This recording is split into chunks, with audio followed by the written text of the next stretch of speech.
day 4, day 5, depending on when you start counting on Monday or Tuesday, but it's been a terrible week for Hydro-Quebec. Joining me now from Hydro headquarters on René-Lévesque Boulevard is Madame René Arsenault, who's their spokesman. Madame Arsenault, what are things like right now? Slightly better than they were last night at the same time, in spite of what it may look like. At this time last night, we had 1,045,000 or 35,000 homes out of power, and the figure is now, the latest official figure was 956,000. It's probably a little higher than that, but still somewhat lower than last night. That's still quite a lot of people. You say it's better despite what it appears to be. However, a lot of people were losing power today who had stuck with it during the storm so far. What's the explanation there? Well, as you said yourself, we've had a new storm today, and we weren't through settling or repairing what had gone wrong in the first few days, so that was an additional burden on the grid. Now, if the weather clears tonight, as they say it's going to, with maybe a bit of sun, maybe a flurry tomorrow, what's that going to mean for your operations? Well, that would help. You know, if this weather, if this storm could break, this is really what we need to make the big difference. And if the forecasts are right, we should be able to restore power to a great many people over the weekend. Over the weekend. So that brings me to the question, when will people see it? I know you have to deal with this every time you talk to us. I realize that. We wish we could give you a definite time. We're very hopeful as far as the island of Montreal is concerned, as well as the Laurentian area, that we're going to get back practically to normal over the weekend. It will be longer, unfortunately, in the greater South Shore area. Okay, what's the explanation for that before I let you go? Because we have a lot of people on the South Shore too. Yes, well, because much of our, there is a lot of breakage, a lot of damage to the equipment on the South Shore. It's not just a question now. The weather has torn some towers down, some lines down, some substations are out of service, so it will be longer to fix out there. All right, Madam Arsenault, have a good weekend if you can. Yes, and the same to our customers. Thank you very much. Thank you. Okay, we're back here at the Beaconsfield Community Center. We're going to move over and talk to some people who've been spending the week here. First of all, let's go. I've got their names all written down here. Marika and Daryl Wright with Aaron and Gary. All right, you're Gary. What's it been like? You're Aaron. What's it been like? It's okay right here, but right at the home it's very bad. Very bad? What's so bad at home? Well, there's like fire and it's not working. Cold. And it's cold and the electricity is gone. How are you holding up, Marika? Okay. It's helped with having a program for the kids to keep them entertained, so. They've done a good job here at Beaconsfield. Yeah, I've actually been helping out today, so it's given me something to do. Now, could I judge by your accent that you may never have seen anything like this before? No, we're from England, so we've only been here a year, so we're still coping with the Canadian weather, let alone this. So. Well, you'll only see this once in a lifetime, they say, such as this. Yes. All right. We have more people here to talk to, but, you know, they're not the only people in Beaconsfield who have gone to shelters all over the island of Montreal and the South Shore. Communities have set up emergency shelters, and Jerry Bearer has a look at that side of the story. A little past 90. Well, Phil, you're probably a bit of the memory of Beaconsfield. Have you ever seen anything like this? No, yes. In the 60s, we had a nice storm. We were closed down for 6 days. Oh, so we haven't beaten the record yet? Well, we didn't have any facilities. You either went to visit, somebody would heat, or you froze to death, you know?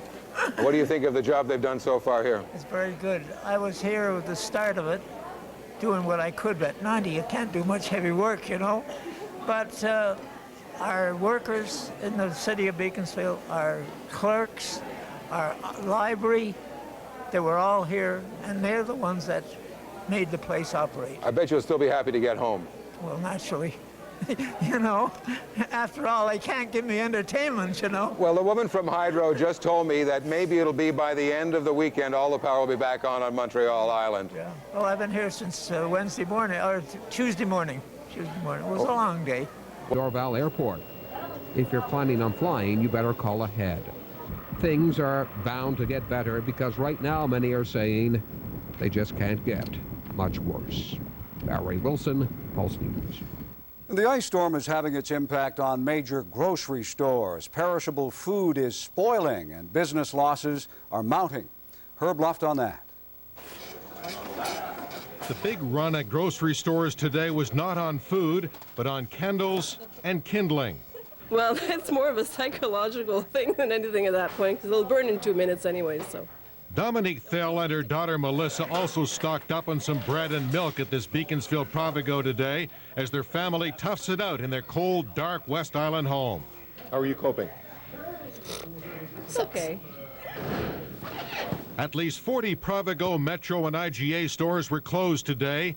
Many dozens more were struggling on emergency generators.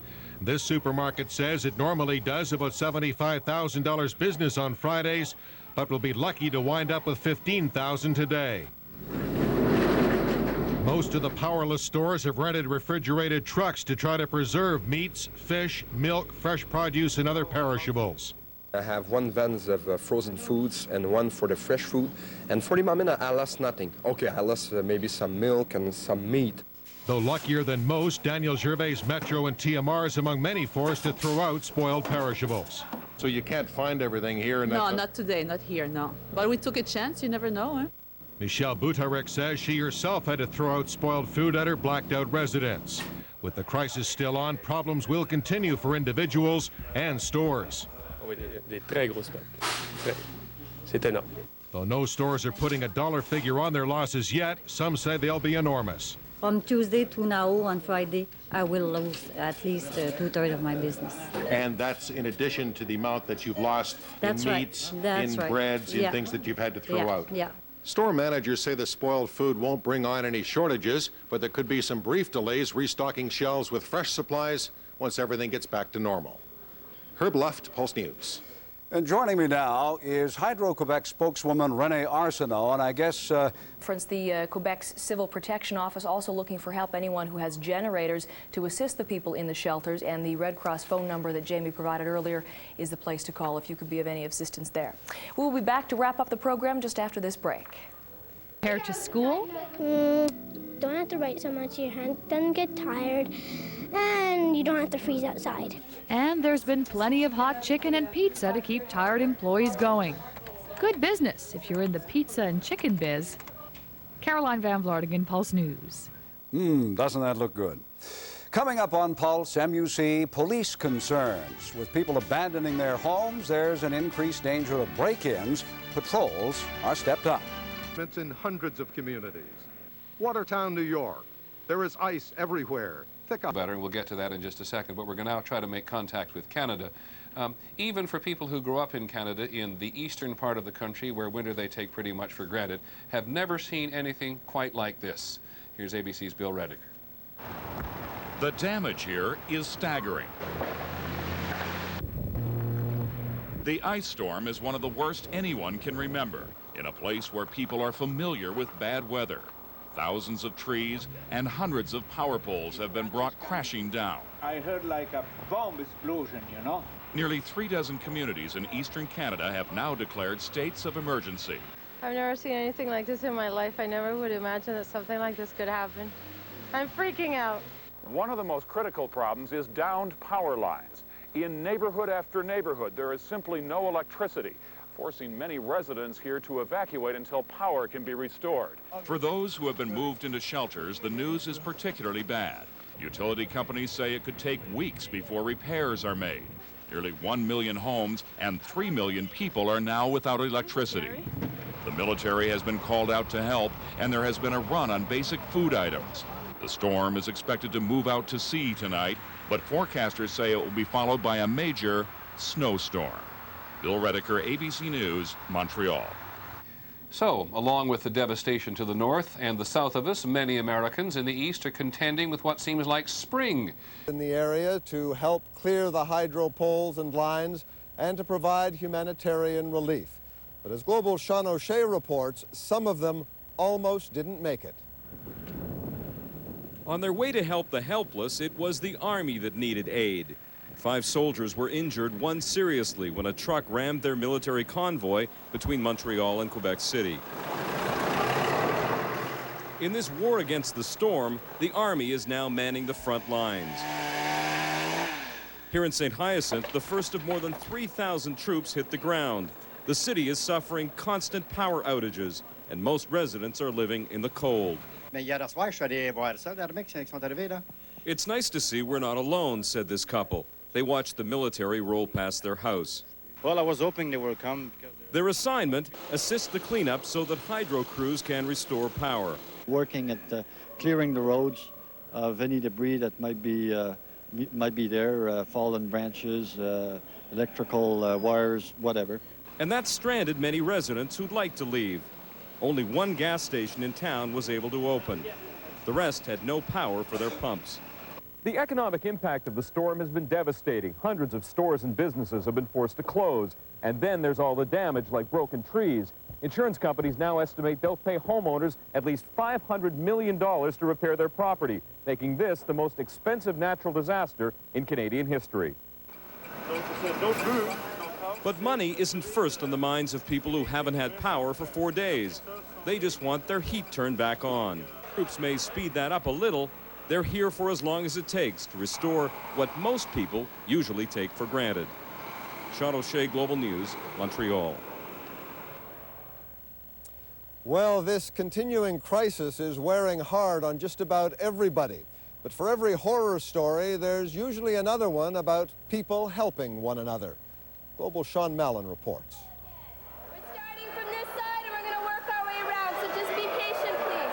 Western Quebec has become a refugee zone as residents flee their cold homes for dozens of shelters. The Pointe Claire Aquatic Centre in suburban Montreal is the temporary home for more than 130. People who normally teach swimming are suddenly innkeepers, catching only a couple of hours sleep a night. We're doing well. People are starting to get a little bit tired, I think, and we're staying okay, but you can tell it's getting to some people. The people here are doing a great job. I have a little girl, and she has a little more needs than the unusual, and the staff here have been absolutely fantastic. In the midst of a disaster, there's a strong sense of community. Normally around here, people do help each other. There's a lot of goodwill around here, I find, in Pointe Claire. Okay, so phone me now at 5, and then we'll see what happens for tonight. Some of that goodwill is coming from the Hymus Brasserie, one of several restaurants making food for the shelters, with no power, using the gas stove. There's not a lot of profit in what we're doing here, no, not at all. But hey, it has to be done. These people have to be fed. My families, other people's, these guys' families, we all got friends and relatives or whatever that are down there, and so you have to do what you have to do. Others are finding there are profits to be made. Everyone's talking about how the price of gasoline has gone up a few cents this week. Just a coincidence, say the oil companies. There are also stories of flashlight batteries being sold for $8 a pair, and of someone charging $3.50 to fill up a thermos with hot water. I phoned for firewood this morning because I'm running low, and I got told it would be $22 for 35 pieces of wood. But they say there are far more people helping their neighbors than gouging. In the shelter I visited today, I found people in remarkably good spirits, remarkably grateful to and patient with the people who are helping them. Perhaps a little bit less so with Quebec Hydro. They're obviously anxious to get back into their homes. Peter? Thank you, Sean. Global Sean Mallon. Obviously with candles, and there have been a number of people walking in off the street to find out if they can get some shelter, I guess, or get a little bit dry on their way home. With me is a man who has been downtown since the beginning of this power outage. Sir, where were you when it happened? I was in my home on St. Lambert, and it was a big explosion. There was some kind of generator that blew up, and we haven't had power since Tuesday morning, about 3 o'clock in the morning. But you've been downtown today since Yeah, I've been working downtown. My kids are scattered in different places. I didn't send them to shelters. I sent them to friends and relatives. So up until today, you've had power working downtown? Yeah, up until about sometime today. I left I went out to see somebody. I came back, and the place was like a ghost town. How have people reacted in your office with this? I guess they're quite upset. This is now not only at home do they not have power, but now they don't have it at their offices as well. Well, I think Montrealers, I think they're hardy by nature, and I think that basically they're going to cope with this, and they've coped with other things. If they can cope with separatist government and be able to work and everything else, I think that they'll cope with this, and they'll come through it. Thank you very much, Thank sir. you. Keep warm and keep dry. Okay, thank you. One last quick note. We have seen a number of ambulances passing by here on Sherbrooke Street, so it is quite dangerous downtown. Avoid the downtown core if you can. All right, thank you very much, Caroline. You know, leaving home is being made a whole lot easier through the kindness and the effort of hundreds of volunteers.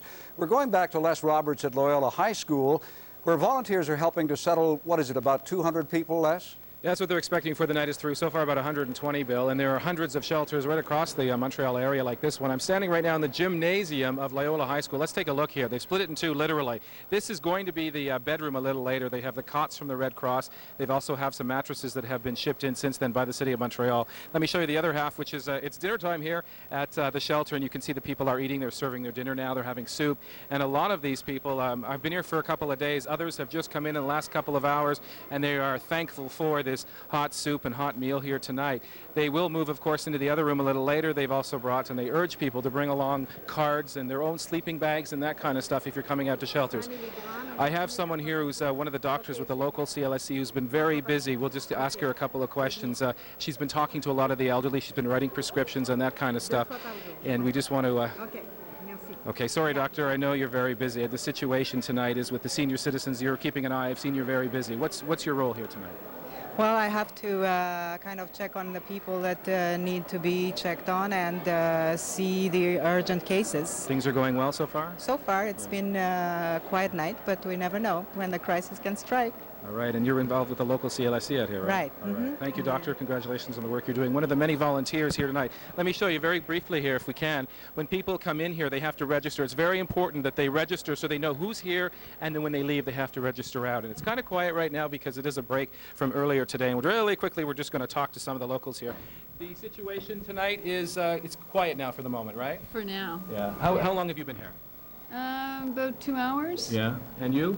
I just got here actually, but I've been working in the coat check room. And it's been busy. Yeah. Yeah. It's incredible how the communities come together here. Yeah, huh? it's amazing. It's really incredible.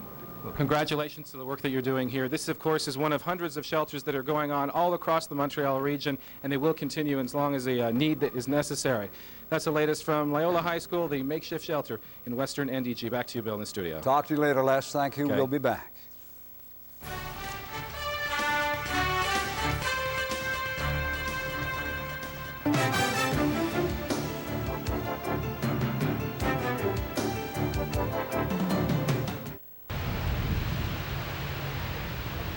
Well, the Habs were able to get out of town. The trees, the cold and the dark. What many people will remember about this storm is the kindness of others. Tonight you will meet some of these heroes, ordinary people doing some really extraordinary things. First, there is an organization in this city, it's like no other. It's called Sun Youth. They raise 90% of their money and they give 100% of their time. If you are down and out, this is the helping hand at the end of the line, the 911 of community centers. Last night, 20 more people were relocated in different hotels or senior residents. That brings the total to 200 that were relocated in the hotels or senior residents. Montreal is full of sad stories today, and Tommy Kolchuk has the impossible job of trying to determine which crisis to deal with first. They're all coming at him at once. It's getting critical, the fact that we've lost 3 people within the last 24 hours. An 81-year-old man with his wife in TMR, and now another person also in Montreal that froze to death. I'm really Kolchak is in charge of emergency operations at Sun Youth, a volunteer organization that works the streets of Montreal's inner city, with everything from crime prevention to community outreach programs. Some basketball practice were stopped because we needed a gym, and it's going to be like that until we're out of the woods. In any catastrophe like this, I think it brings out the worst in people and the best in people. Yes, it does. What's the best that you've seen in the last 5 days? Well, you know, the solidarity, I think. People are out there and they want to help. I think the best that I've seen is that people are tired. They've been working 24, 36 hours, and you have to force them to go home and sleep, or force them in one of our beds here. What, they're working on adrenaline? That's right. They don't want to go. But at one point, when you apply the emergency measures, you have to see that. You have to sense the pulse of the people you're working with, because after a while, you don't realize that you're getting tired, and it might affect the way that you work with your colleagues, and you have to make a decision. I had to do that yesterday and tell one of our workers, you're going home. Because they were going, what, 24, 48 hours? Yes, without... and they're becoming a nuisance, that they want to do so much, and at one point, everybody needs a rest. You have to find your saturation point and say, okay, it's enough. I need 2, 3, 4, 5 hours of sleep. And what has brought out the worst in human nature? What has disappointed you the most? Well, nothing has disappointed me. I think what is the sad part of what happened in the last 4 or 5 days is that even though we are trying to tell people you can't stay home, it's getting colder. Most people say, no, I'll be able to go through this. I just need a couple of blankets. But that's why we have most of the calls between 5 and 11, because the temperature goes down and people are saying, well, it's getting colder. It's getting colder. And then they decide at 2 o'clock in the morning to call and say, we got a problem. I always recall the case where we went there at 2 o'clock in the morning, and it was a fridge. It was not cold. The house was just a big fridge. And the lady was 77 years old, and she thought she could stay. And we could not bring her to reason to leave her apartment. This is a crisis, and no one is above asking for help, not even the city of Outremont. They need volunteers. 200 seniors have to be relocated. This is not a tough call for Tommy. But you have to realize that this is a crisis situation. If you have 200 seniors leaving on a sidewalk, just walking, you're going to need 10 ambulances in an hour just to relocate them in hospitals, because everybody's going to have injuries. It seems on a regular weather, just a regular operation, but when you have a situation like this, when you know the hospitals are overworked, ambulances are overworked, and everybody else, you have to take all the necessary measures. Résidence Saint-Dominique is on a blacked-out block. No power for 3 days. And last night at around midnight, their generator broke down. Every senior is accompanied by 2 people. So now they are moving 200 frail and frightened seniors down the road to a convent. It was about 2 days we didn't have any heat, anything. So it was, last night it was quite cold. Le meilleur siège de la maison. Go ahead, Jim. Le meilleur siège de la maison. As they say, the best seat in the house. So we didn't die, you see, we're still alive. I'm happy. What kind of shape were those seniors in? Very disturbed, very worried. You have to reassure them. And the first thing that one senior asked me is that I hear a noise, and I was only the motor and the vent to make the bus warmer. Yeah. And the first thing she asked me, I hear a noise. Is it dangerous? No, it's not dangerous. And are we going far? I said, no, we're not going far. But you have to explain to them. They have to realize that you're there to help them, that they're surrounded, and that somebody's waiting down there. The next stop is an Econo Lodge in St. Leonard, where Michael Bowser has been waiting with his 63-year-old mother. Hello. Hi, how are you? She's a quadriplegic who has multiple sclerosis. Michael Bowser needs a lift to Verdun to make sure his home is safe and the pipes haven't frozen. His mother worries. So does Michael. The motel's power has just gone out. She doesn't mind staying alone, but she wants to be sure the house is okay. So the best... So every day you take Michael Bowser? Well, we find a way. We're the mountain, we give transportation to Michael, or sometimes he goes on his own, depending if we have the time to take him, if we don't have any other priorities. So what do you normally do? Just open the taps and... Well, the taps are running. I make sure, but just make sure everything's okay. Follow you? Yeah, it's running. Yeah. The weather is not on this city side, and Tommy Kolchek's optimism is washing away. He's already contemplating contingency plans on the way to one of the poorest areas in Montreal. From the time you get up in the morning to the time, well, I was going to say till you go to bed. You don't go to bed. You keep putting out fires. How do you prioritize? How do you... Where do you find the greatest need? It seems to be all around you. Well, there's always a priority that will take over the last one. That's what we always do, reevaluate every hour. Every resources that we have, whether it's personnel, whether it's access to room, is reevaluated as the situation evolves. And we have to relocate an extra 200 people. So that was achieved this morning. We got extension, so these people are taken care of. We'll be working in the next. And the worst scenario would be that... That is the worst scenario. That is the worst scenario. Oh. Yes. Everybody okay? C'est pas sur le coin là. Oh. Mais okay. He just slid into you? Yeah.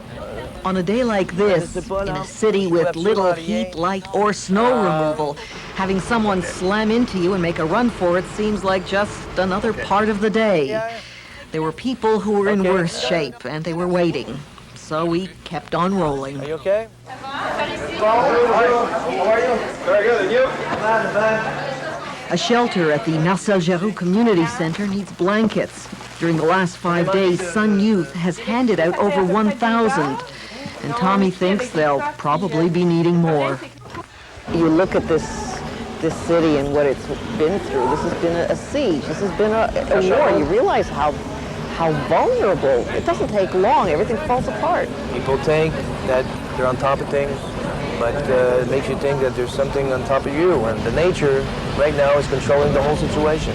When it stops raining, people will be able to do their job. When Hydro-Quebec will fix those power lines, they will stay fixed. Right now they're fixing, and there's another line going off, and we're at status quo. How do you not get overwhelmed? How do you stay positive? What keeps you going? You look for signs? Well, yes, it's funny you talk about that. I was driving to work this morning. I realized that they just closed down the auto route. So I had to find a way to get back to the office. I go down the main street, St. Urban Street, and I realize there's no light. And I start thinking, maybe we're out of power. As I drove into the parking lot, naturally, nobody cleaned out the snow. It's not a priority. I got stuck. As I got stuck, I stopped the car, and then I looked up, and all these lights went out. They went on. All these lights went on, and it's like somebody was telling me, stop, I'm talking to you, concentrate. I am here, and I'm on your side.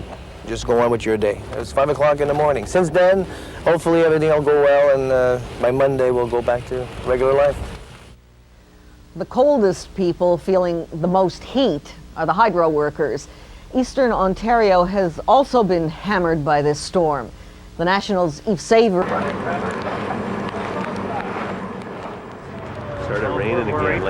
Well, it started raining again. Like we don't need more rain. The radio said ice pellets. Well, plus or minus one. But ice pellets won't stick. That's the one good thing. That ice pellets. Snow will add a lot of weight to the darn line if you get much snow and it sits on the ice. They just want us to work until 2 o'clock only, and then home again to get some rest. Very good. So I guess they're trying to regroup for tomorrow, but they want us to go until 2. Okay. Be in the shop for 2. So we'll head for Edwin again just as planned, and we'll start from there and at least get that patrolled and get started on it. Okay? Good stuff. By early evening, Jeff Meek's crew is well into their 4th 16-hour shift. They're wet, tired, and frustrated. No sooner do they fix one problem than another pops up. Lights are going on and off around the city like a pinball game. If they're just tiny, just leave them. No.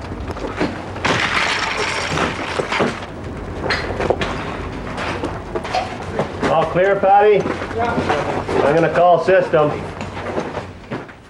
Ottawa Hydro called out everyone they could find, even retirees. One of the men on Meek's crew was married Saturday. He skipped his honeymoon to come in. XJI26. Like many people in Ottawa, Jeff Meek has no power at home. Not that he's been there much. Hydro's in his blood. His dad was a lineman for 38 years. His kid brother does it. He's been at it 19 years. And at this time, I'll surrender my self-protection on UW03. Our work is complete. All our men are clear, and you can go ahead and pick that up. Okay, surrendering self-protection on UW03. Your men are clear. We'll pick it up and give you a call. Surrendering self-protection means it's safe to energize the lines. There it is. Yeah, very good, Ken. The lights are on here and holding. Thanks very much.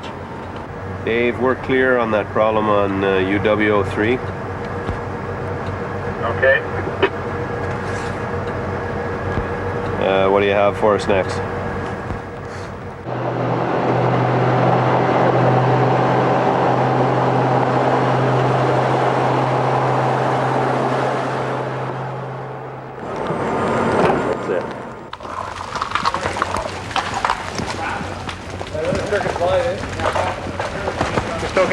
there, guys. That's all. Those wires are live there. Right in front of the pole, the ones coming right down underneath that branch. Right here, Rob. Okay. Yeah, we got it right here. This is very dangerous work. It takes 5 years of apprenticeship to become a journeyman or woman. The big problem is the weight of ice on the trees. There's a piece of gear they use a lot, a switch stick, a telescoping insulated pole they can use to cut branches and hook wires. Oh, all right, excellent. That's good. And the people in these houses are grateful for their work. Hi. Would you like some Coke? Some Coke? Thank you very much, but not for me. There might be some guys around the corner that would like it. I would love one. Young lady here has a Coke. Would you like a soft drink? There's 4 of them. 4 of them, thanks very much. Thank you very much. You're handy to have around. Are they cold? Well, sort of. Sort of. They've been in their house? Yeah.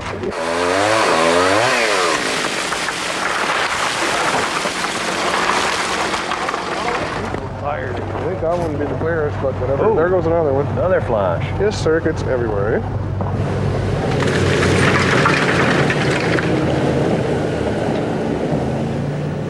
At 4 a.m., Meek calls it a night. The crew desperately needs to sleep. By noon, they are back.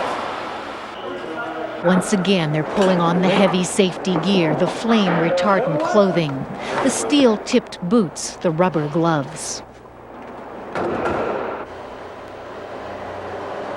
There are still at least 20,000 people without power in Ottawa, 80,000 in the region, and every time a branch breaks a wire, more homes and businesses go out.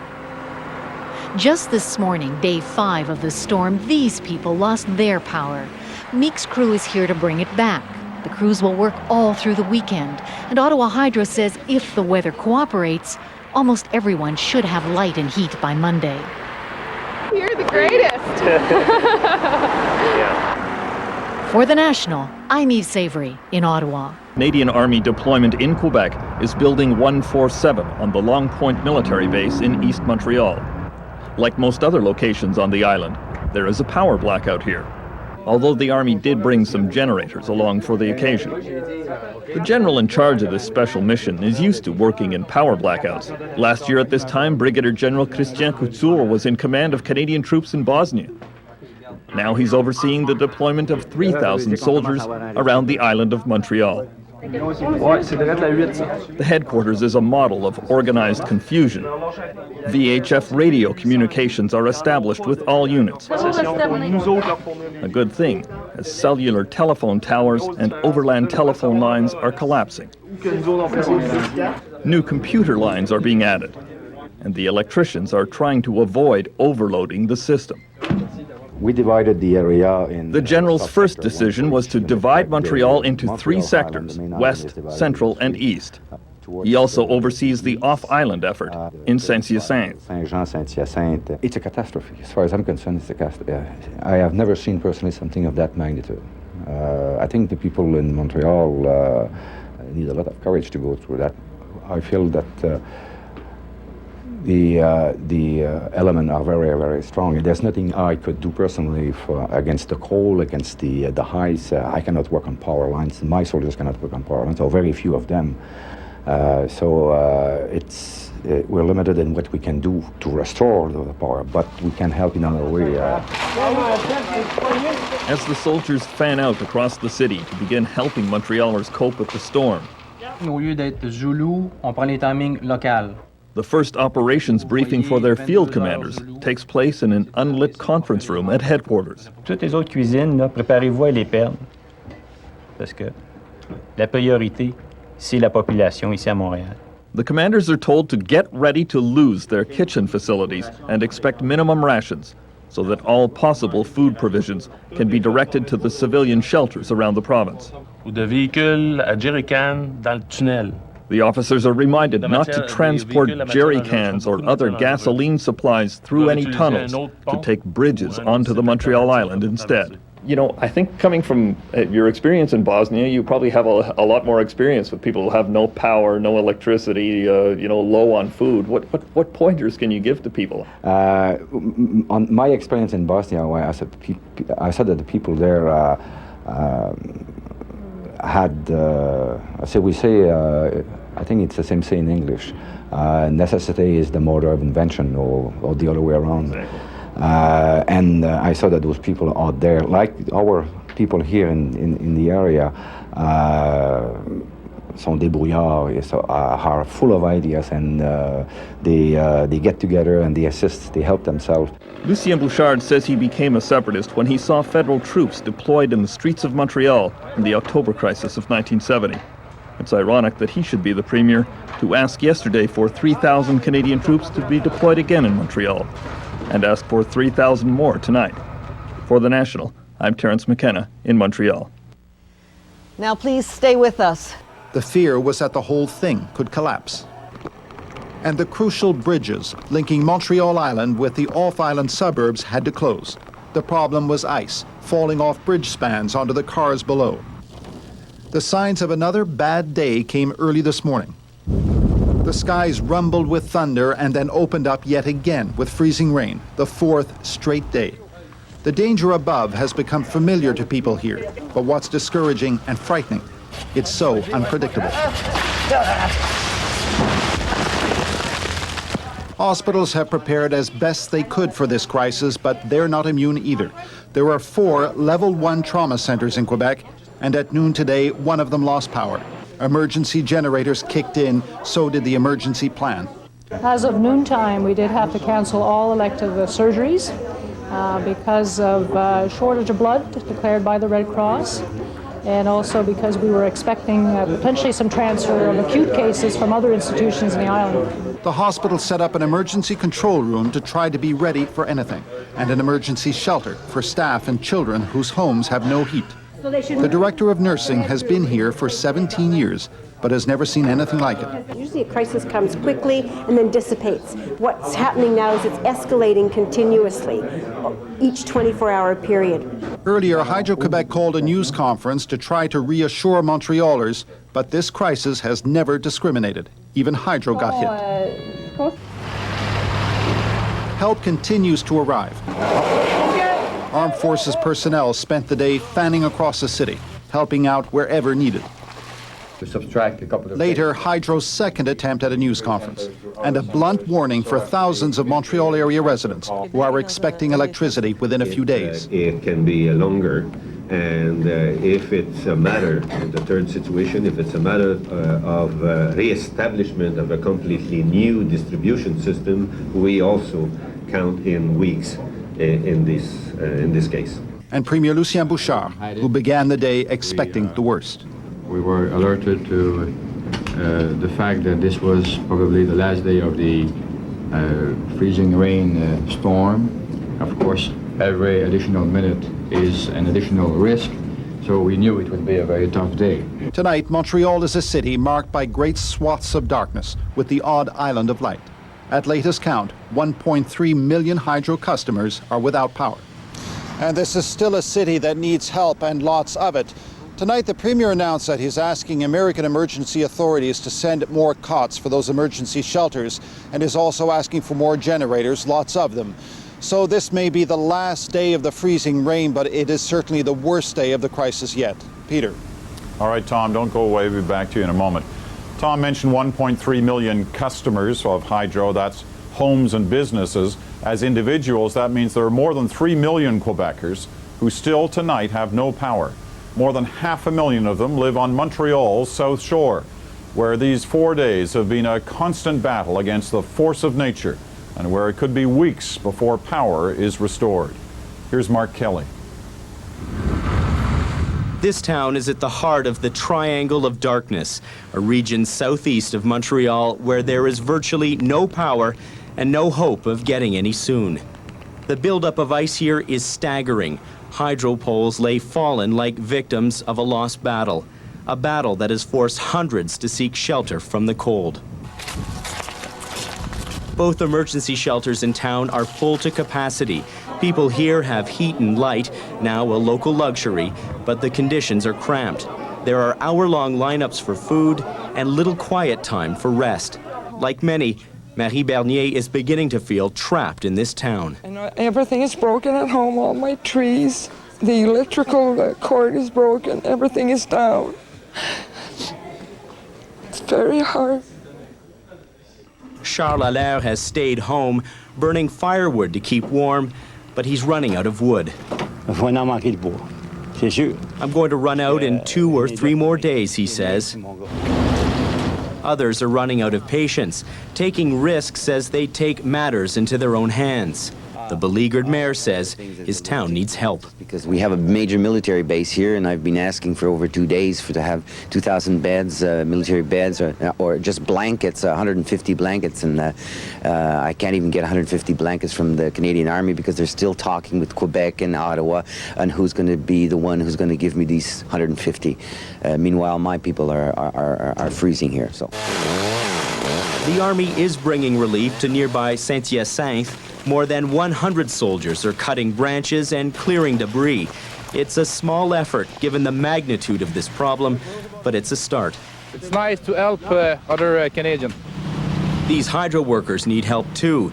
They're trying to repair 10 kilometers of power lines, and they say it could take up to 7 days. Michel Tremblay worked during the devastating floods in the Saguenay-Lac-Saint-Jean region. He says this is 10 times worse. But there is flooding in this region too. The ice-choked St. Francis River rose more than 2 meters overnight, forcing the evacuation of 100 homes, the misery mounting as quickly as the floodwaters.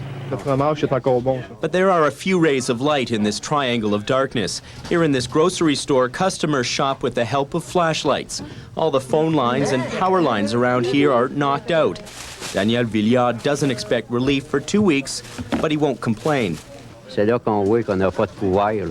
only person with power around here is Mother Nature, he says, and clearly we're no match for her.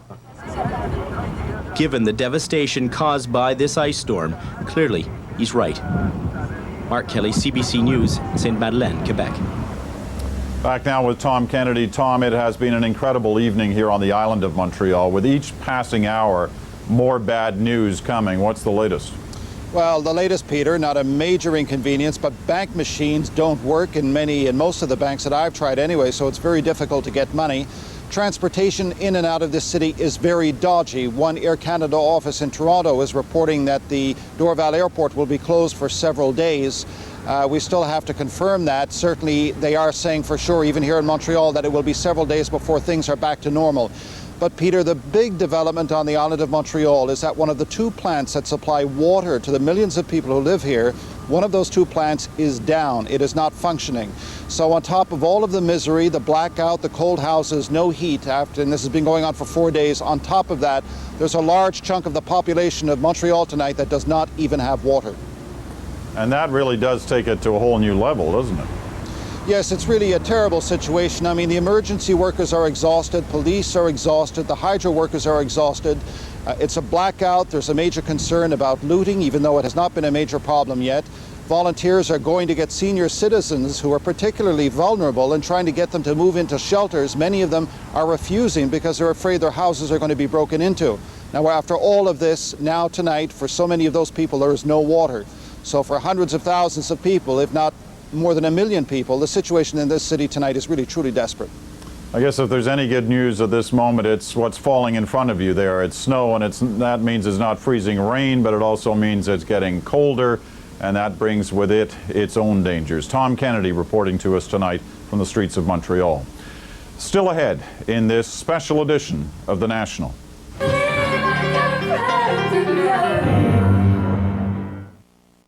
Montreal's one to watch, CFCF 12.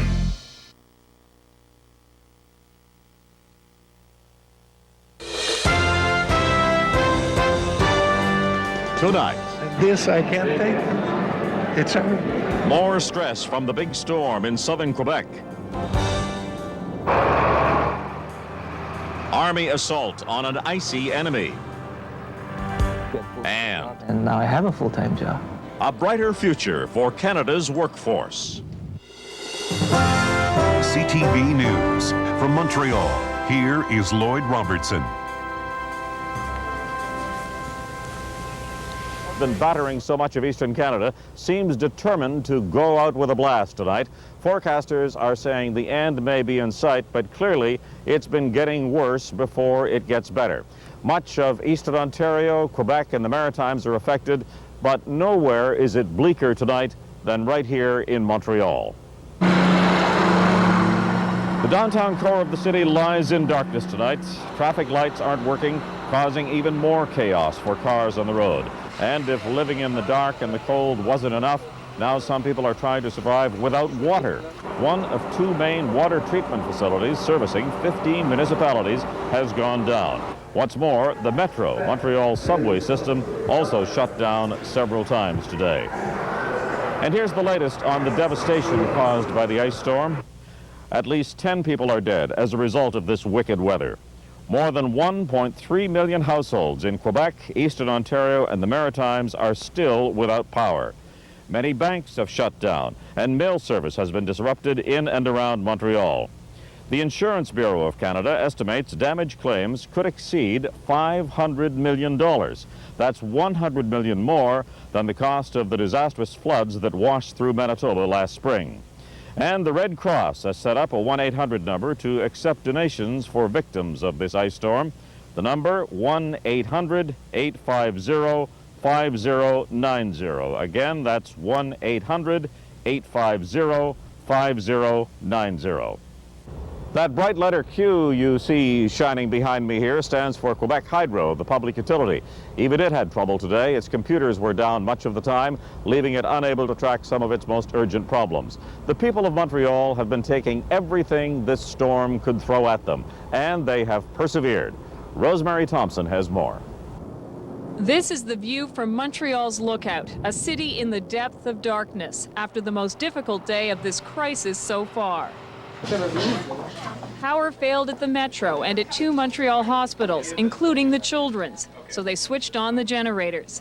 Then one of the water plants went down and stores began to ration water. It feels like being in the country without being in the country. It feels like sort of being on another planet. All because freezing rain continued to pound the city. Every additional minute is an additional risk, so we knew it would be a very tough day. We think that we will get through it because the end is in sight now. The mayor of Montreal tried to comfort people in shelters as thousands more left their homes. Then 2 of the city's bridges closed. The view on the South Shore was ominous. Earlier in the day, the roads were treacherous. This is the road to St. Hyacinth, a city trapped by fallen wires. It was impossible to get into town. Hydro cut its way in. For what we know right now, it is trapped because most of the roads, like I think 95% of the roads to get here are closed, and there's no electricity at all. Standing outside is dangerous. People here say the military arrived just in time. This community has been so cut off from the rest of the province that they were experiencing shortages. Many Quebec families are running out of wood. They're sharing with neighbors. 8 members of Lise Auger's family moved in with her, including her 2-year-old niece. She has no power, no telephone. She gets information from this radio. People are scavenging for the basics, like gasoline. How hard is it to find gas right now? It's very hard. With no power, sales are by calculator and candlelight. The problem is fallen pylons. The distribution network is crippled. There's a shortage of generators able to power the shelters. There's a shortage of cots. People are showing up at shelters with their own bedding, preparing for a long stay. And emotions are beginning to wear thin. Usually I'm tough. I've been play hockey, play baseball, a tough game and everything. And this I can't take. Only one thing can lift people's spirits. The forecast for tomorrow is sunny. This is good news. To help them pull out of this week of darkness. Rosemary Thompson, CTV News, Montreal. There are more than 140 shelters putting people up in various parts of Montreal tonight, but we are also hearing about the holdouts, those people, mostly elderly, who refuse to budge from their homes no matter how cold and dark they become. And this is presenting a problem for volunteers who are trying to help. Yes, help even those who don't want it. Scott Laurie reports. All across the city, volunteers and police are knocking, trying to convince the elderly who won't leave their homes that home could become unsafe. In some cases, it's a difficult argument to win. One lady, she needed a respirator to be well, and it's electrical. And before the power failure comes out, we took her out of her house. This man hasn't had power since 6 o'clock Tuesday morning. He listened to the police's argument about shelters for about 2 minutes. He decided to stay at home. I just sit on the armchair with a bed cover folded in four, how do you say it, quatre fois. And I put yesterday, this was a good idea because I am bald. Police have recruited university students to walk door to door. Nominelli Chaudhry had nothing to do in his darkened university dormitory, so he started walking apartment stairs with a group of schoolmates, getting the message out to the elderly who are holding out. Many of them live in high-rise apartments. We just came in this building and there was like this old lady like crying to tears and stuff, and she's like, oh, I can't take it anymore and stuff. In the first few cold hours, many people were unfazed about living in the dark. They worried about abandoning their homes, but police are worried. One woman died of hypothermia. She was hospitalized after staying alone at home. Police want to prevent tragedies like that, but there are still some elderly people who insist home is the best place. So anything can happen. And I think that the best thing, according to me, my own experience, is to stick where I am, as long as I can. About 15,000 people stayed in shelters Thursday night. If these officers have their way, that number will rise dramatically. If some of the elderly get their way, they'll live out this drama right at home. Scott Laurie, CTV News, Montreal. As we've noted, Montreal seems like a city truly under siege tonight as thousands of troops move in on a mission of mercy. Canadian forces have been deployed throughout eastern Ontario and much of Quebec, and now Premier Lucien Bouchard is asking for even more troops. CTV's Craig Oliver has the story. The military has declared war on an ice storm. At first light, the troop convoys began rolling in, and the buildup continued all day. This marks the largest troop movement in Quebec and Ontario in nearly 30 years, since their controversial role in the FLQ crisis of 1970. This time, however, the enemy is an unrelenting storm, clearly a role the soldiers like. I was in Winnipeg too, so I like doing this because it's better than going on a tour early, because you're helping out your own country. We anticipate we'll be removing trees and letting the hydro guys fix lines and stuff. It is not without risks. A tractor-trailer collided with a Montreal-bound convoy. 5 soldiers were hurt, 1 seriously. For Oscar Company, they're the emergency shelter at La Pêche. At a makeshift command center set up in Ottawa, senior officers briefed politicians on how and where they'll deploy their forces starting in the morning. We've got a huge amount of work ahead of us in this next 24 to 48 hours. By the weekend, the Defense Department will have put 5,000 troops on the scene in Ontario and Quebec. 600 soldiers are on standby at Camp Gagetown, New Brunswick, and heavy equipment is being flown in from as far away as Edmonton. We have troops moving out together with vehicles that can be used for transport. We have generators that we're moving in to assist in power into various facilities that are being used to temporarily house some of the people that are out of their homes because of lack of power. And we have aircraft that is ready. After the damage done their reputations by the Somalia debacle, the troops are sensitive to the benefits of helping out in a civilian emergency. Could use some good PR for a change. Craig Oliver, CTV News, Ottawa. And with me is Frank Cavallero, weatherman from CTV affiliate CFCF here in Montreal. Frank, is it really coming to an end? It's going to end overnight tonight, Lloyd. We've had a string of systems moving in since Monday, near 90 millimeters of mixed precipitation, freezing rain, ice pellets, and of course some snow has fallen since Monday. The end is near. Overnight tonight we'll see just periods of light flurries, and then another system will move out of our region. Tomorrow we're looking at clouds, isolated flurries, temperatures dropping off by Sunday, but the improvement is definitely here. It is approaching overnight tonight. Definitely some good weather for Saturday and Sunday after a whole week of freezing rain, ice pellets, and some snow. Some good news on the way. Right. How bad has this been, considering your knowledge of the history of weather in this territory? I've never seen it this bad in the city. This is the worst I've seen in Montreal and southern Quebec. Thanks very much, Frank. Thank you. This vicious storm tore into the Maritimes overnight, leaving Nova Scotia and New Brunswick, 40,000 people there, out of power, tracking a dangerous path for itself. Crews are working around the clock trying to clean up this frozen mess. Follow me. Continuing now with our storm coverage. Like parts of Quebec, much of eastern Ontario ground to an Prove across southwestern Quebec, the impact of the ice storm of the century gets worse.